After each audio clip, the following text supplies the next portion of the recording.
En todo trasplante de corazón, el cuerpo del paciente desconoce el nuevo corazón que puede salvarle la vida, lo rechaza como un órgano foráneo y comienza a atacarlo. Si no se hace nada para evitarlo, la reacción natural del cuerpo es ese rechazo y el paciente fallece. Hay medicamentos que suprimen esa reacción natural, pero deben tomarse a diario y con precisión. Aún más, la condición del nuevo corazón se debe controlar de continuo. De vez en cuando se hace una biopsia con la que se extraen pequeñas muestras de tejido y se examinan en microscopio. Si se encuentra una indicación de rechazo, los medicamentos se ajustan, y si el proceso se detecta al principio, se evita la muerte. Es extraño, pero algunos pacientes tratan a la ligera el trasplante.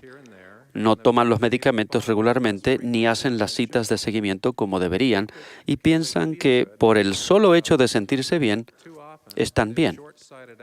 Muchas veces, esa actitud ignorante los pone en riesgo y les acorta la vida. Un trasplante de corazón podría prolongar los años de vida a personas que sin ello morirían de una insuficiencia cardíaca. Sin embargo, eso no es lo supremo en cirugía, como lo describió la revista Time en 1967. Lo supremo no es una operación quirúrgica, sino una espiritual, al tener un gran cambio en el corazón. Por medio de la expiación de Cristo y de la obediencia a las leyes y ordenanzas del Evangelio, pasamos por esa suprema operación, ese cambio espiritual en el corazón. Debido a las transgresiones, nuestro corazón espiritual ha enfermado y se ha endurecido, sometiéndonos a la muerte espiritual y separación de nuestro Padre Celestial. El Señor explicó la operación que todos necesitamos. Y os daré un corazón nuevo y pondré un espíritu nuevo dentro de vosotros, y quitaré de vuestra carne el corazón de piedra y os daré un corazón de carne. Hola, soy el hermano Contreras y este es un video complementario para la clase que corresponde para el día de hoy, según el manual de Ven Sígueme para los quórumes del sacerdocio verónico y las clases de las mujeres jóvenes. Al inicio de este video escuchábamos al elder Dale haciendo una analogía sobre el trasplante de corazón y lo que él denomina la cirugía suprema.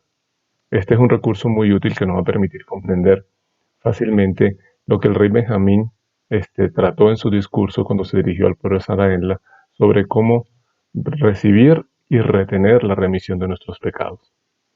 Así que comencemos por conocer cómo se recibe la remisión de nuestros pecados. Recordemos que cuando Adán y Eva fueron expulsados del jardín de Edén por su desobediencia al comer del árbol de la ciencia del bien y del mal, fueron separados tanto física como espiritualmente de la presencia de Dios, como le explica Alma, un profeta del libro de Mormón. Y ahora bien, ves por esto que nuestros primeros padres fueron separados de la presencia del Señor, trayendo una muerte espiritual así como una temporal, sobre todo el género humano, es decir, fueron separados de la presencia del Señor. Y así vemos que toda la humanidad se hallaba caída y que estaba en manos de la justicia, sí, la justicia de Dios que los sometía para siempre a estar separados de su presencia. En esta escritura, el profeta Alma se está refiriendo a lo que conocemos como los efectos de la caída de Adán y Eva, que vinieron sobre todo el género humano. Al momento de morir, nuestro espíritu se separa de nuestro cuerpo y sufrimos dos tipos de muerte. Una es la muerte física y la otra es una muerte espiritual. La primera viene como consecuencia de la mortalidad. Nuestro cuerpo va perdiendo sus funciones vitales hasta que muere y es sepultado para luego desintegrarse en la tierra. La segunda muerte viene como consecuencia del pecado.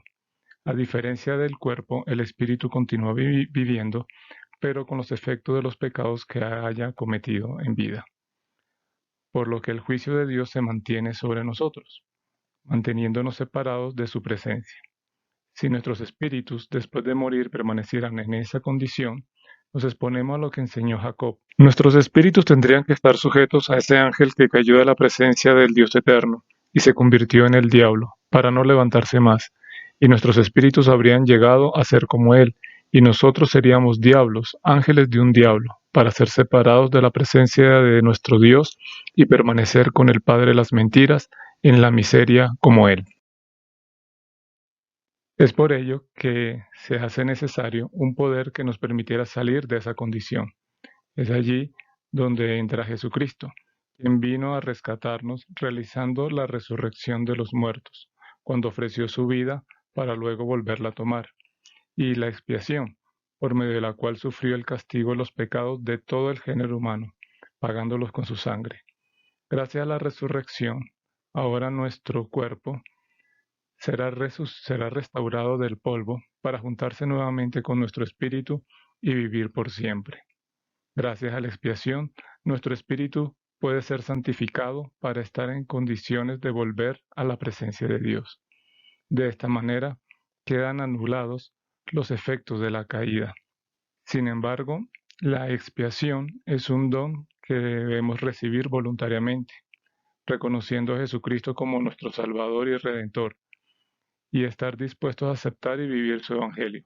Obviamente tenemos la opción de no aceptarlo, por lo que nuestro espíritu conservará su estado impuro, como si no se hubiese realizado ninguna expiación, y deberá permanecer apartado de la presencia de Dios. Cuando el rey Benjamín enseñó estas cosas al pueblo de Saraenla, ellos temieron por el bienestar de sus almas, y clamaron a Dios diciendo: Oh, ten misericordia y aplica la sangre expiatoria de Cristo para que recibamos el perdón de nuestros pecados y sean purificados nuestros corazones, porque creemos en Jesucristo, el Hijo de Dios. Y aconteció que después de que hubieron hablado estas palabras, el Espíritu del Señor descendió sobre ellos, y fueron llenos de gozo, habiendo recibido la remisión de sus pecados, y teniendo paz de conciencia a causa de la gran fe que tenían en Jesucristo que había de venir, según las palabras que el rey Benjamín les había hablado.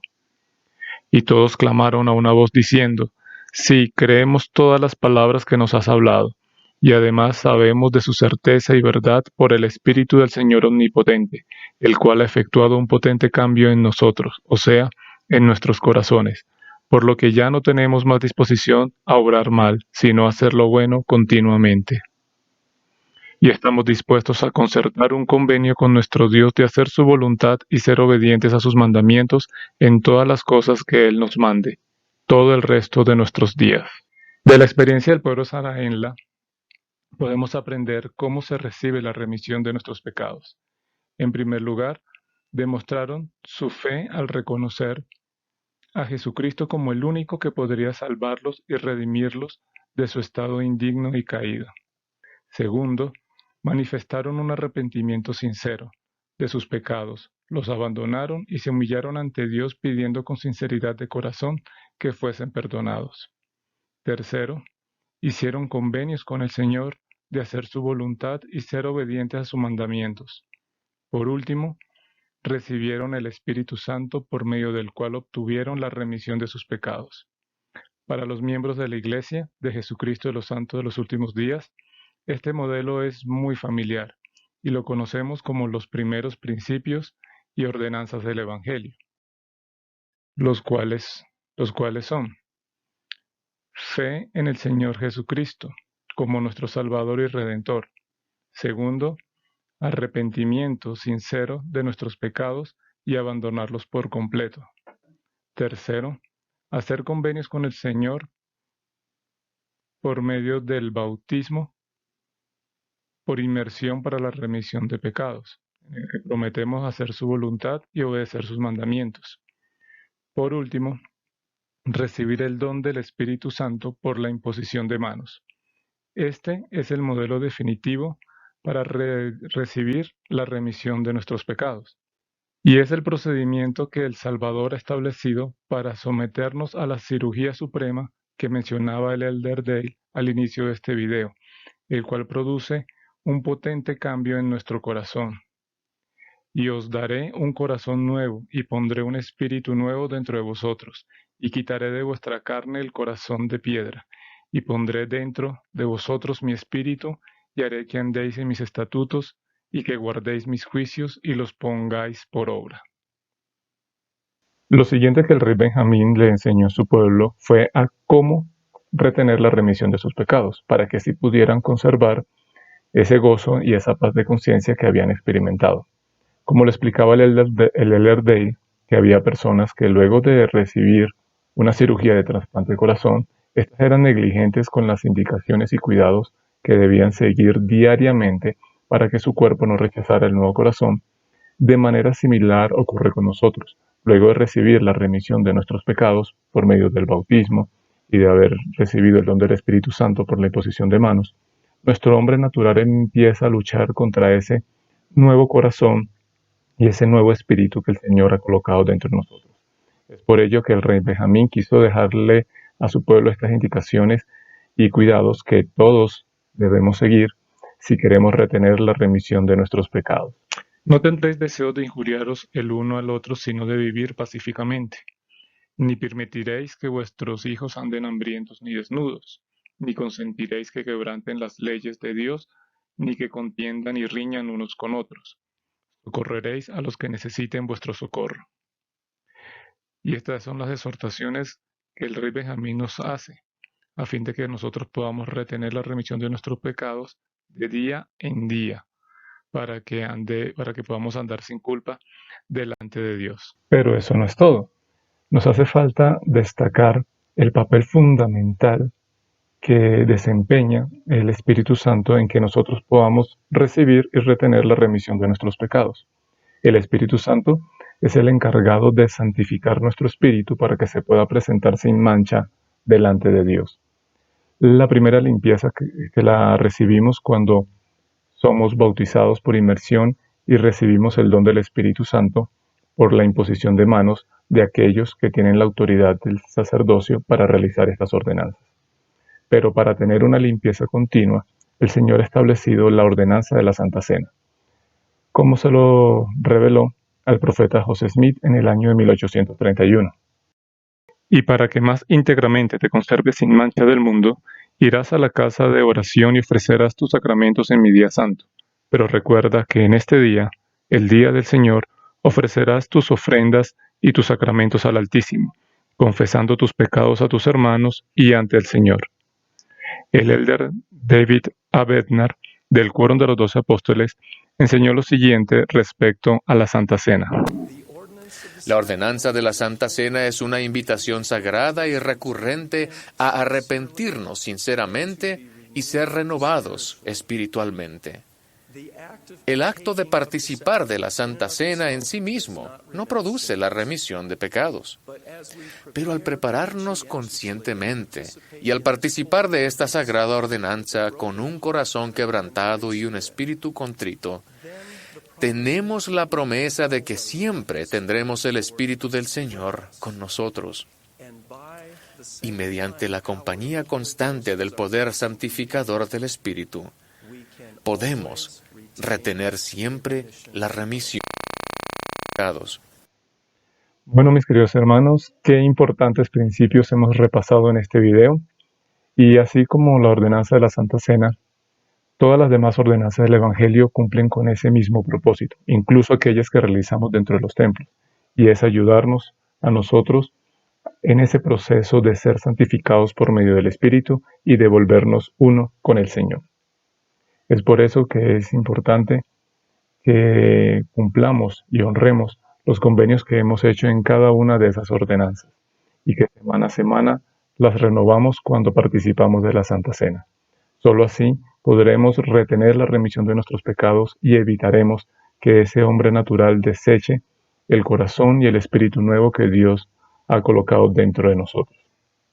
Antes de finalizar, me gustaría dejarlos con una invitación como actividad para esta clase, y es que puedan reflexionar en sus familias sobre la manera en que estamos honrando los convenios que hasta ahora hemos hecho con el Señor y si hay algo más que podamos hacer para poner en práctica las exhortaciones que nos ha dejado el rey Benjamín.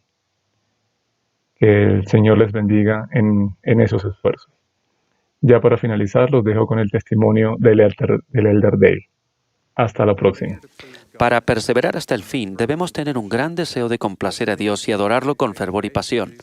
Eso significa mantener viva la fe en Jesucristo, orando, leyendo las Escrituras, participando de la Santa Cena todas las semanas y teniendo al Espíritu Santo como compañero constante. Debemos ser rectos y honrados en todo y no transigir nunca en nuestros convenios con Dios ni en nuestra responsabilidad hacia los demás, sean cuales sean las circunstancias. En nuestro hogar debemos hablar, regocijarnos y predicar de Cristo, para que nuestros hijos y también nosotros sintamos el deseo de aplicar los efectos de la expiación. Debemos reconocer las tentaciones que fácilmente nos acosan y colocarlas fuera del alcance, muy fuera de nuestro alcance. Finalmente, debemos hacer con frecuencia una biopsia de nuestro corazón cambiado y revertir cualquier señal temprana de endurecimiento. Por favor, analicen el estado de su corazón cambiado. ¿Detectan algún principio de rechazo como resultado de la tendencia del hombre natural a tomar las cosas a la ligera? Si es así, busquen un lugar donde también ustedes puedan arrodillarse. Recuerden que están arriesgando algo más que los años de vida terrenal.